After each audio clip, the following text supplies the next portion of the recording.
Hi, I'm Wally Hauk, and I want to talk to you about think, behave, and improve. How does an optimum leader think? How does an optimum leader behave? And how does an optimum leader improve? That's the series that we're walking through over these months. And today is about the three key reasons why feedback can be so fearful. This is absolutely critical. Think about it. Everybody wants feedback. How do you deliver it in a way that it's not fearful so it's accepted? Have you ever, in fact, think about this. Have you ever had to tell somebody something but you hesitated? Perhaps it was they did something hurtful. They disappointed you in some way. And instead of speaking up, you avoided the confrontation. You second guessed your position, or maybe even you made excuses for them because you didn't want to give that feedback. You were afraid to give that feedback.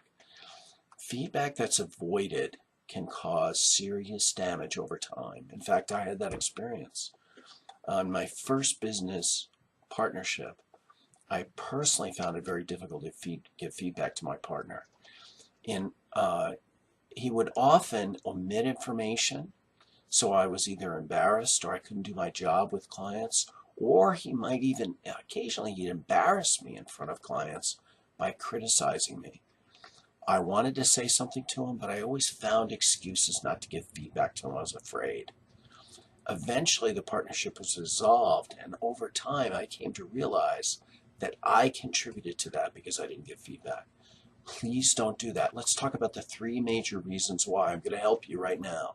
Three reasons. One, first, our definitions are confusing. Confusing because feedback and criticism are often interchangeable, but they're very, very different. The definition for feedback is data for the purpose of learning, and criticism is opinion or judgment. So that confusion causes confusion on whether or not they should be accepted. And think about it, isn't it fair to say that people want data so they can do a better job, but they really don't want to be criticized? So that useful definition is the first reason why it's so fearful. Think about feedback only as data. That's number one. Secondly, many managers avoid being a judge of behavior because they're afraid it's actually going to make things worse. And so they can be seen as either being biased or they might be seen as giving feedback that's going to be rejected, which will be hurtful. So what if we could overcome those two things? I'm going to show you how we could do that. And thirdly, managers are rarely, if ever, taught how to give effective feedback such that it's accepted easily and people learn and they move forward. So what if there was a way to change our mindset about feedback? What if there was a way to welcome it with open arms? What if there was a way that people not only just expected it, but they welcomed it?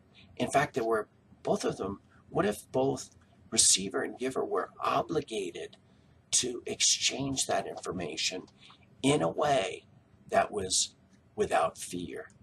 In the next two blogs, I want to show you how we can do this. I want to show you the detail about fearless feedback. And so stay tuned. Thanks for listening.